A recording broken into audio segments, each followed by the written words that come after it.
Here's how Trump thought it was going to go in his meeting where he welcomed war criminal Vladimir Putin to U.S. soil. How are you? What will make a success of this summit today?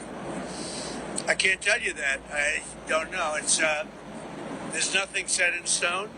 I want certain things. I want to see a ceasefire. This is not to do with Europe.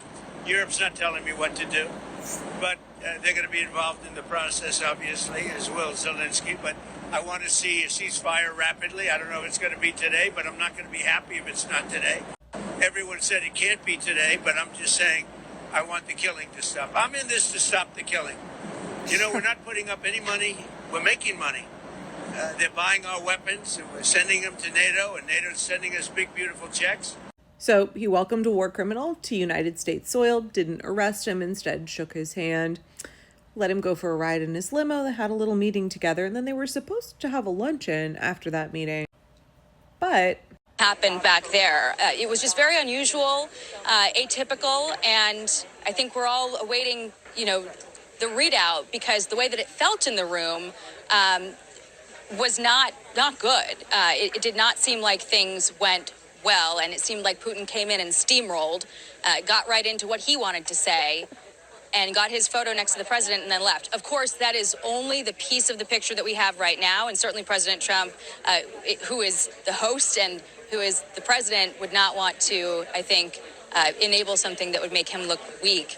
But we are eagerly awaiting to hear the background on that. And I will also note that we didn't see any sort of scowls on the faces of the likes of Steve Witkoff or Secretary Rubio or any of the other members of the U.S. delegation. And I think had it been concerning, we might have seen something there. But just to paint the picture for you of in the room, how it felt, what we're wondering about, what we need to know to put the pieces together and fully understand what we all just witnessed. That poor Fox News reporter tried to accurately describe what happened in the meeting by saying it's not good, and then you could tell her producer is just like doing damage control in her ear, and then she's trying to correct and try and smooth it over so that they don't offend Trump and his minions. Y'all, of course it was real bad. Of course Vladimir Putin steamrolled Donald Trump. Of course Putin set him up. He came in there, he knew what he wanted. He was not going to let Donald Trump broker some kind of deal. He was not going to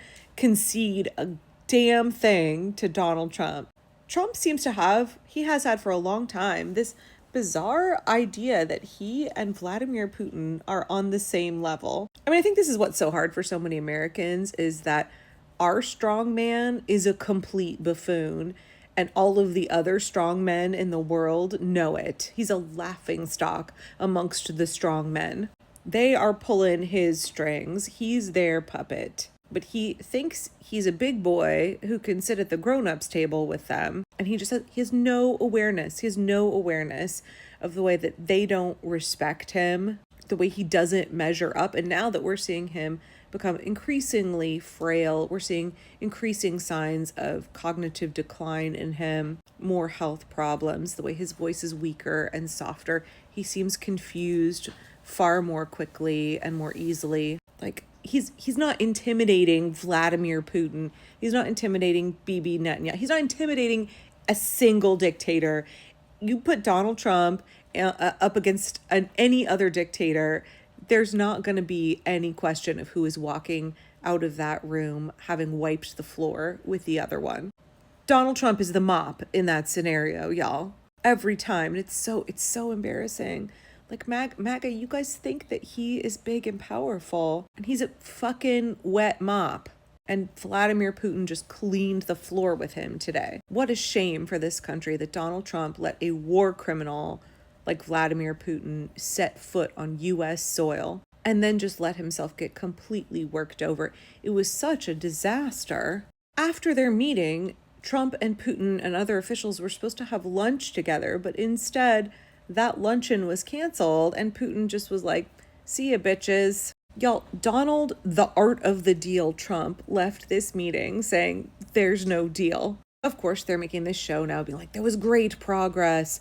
Okay, what progress? The same kind of progress as when you promised you'd end the war in Ukraine on day one of your second presidency, Donald Trump. The same progress as when you threatened Vladimir Putin by saying you were sending nuclear submarines toward Russia because Putin wouldn't do what you wanted.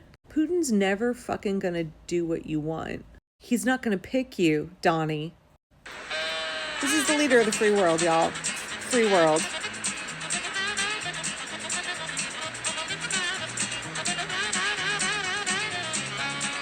The art of the deal. He couldn't get a deal.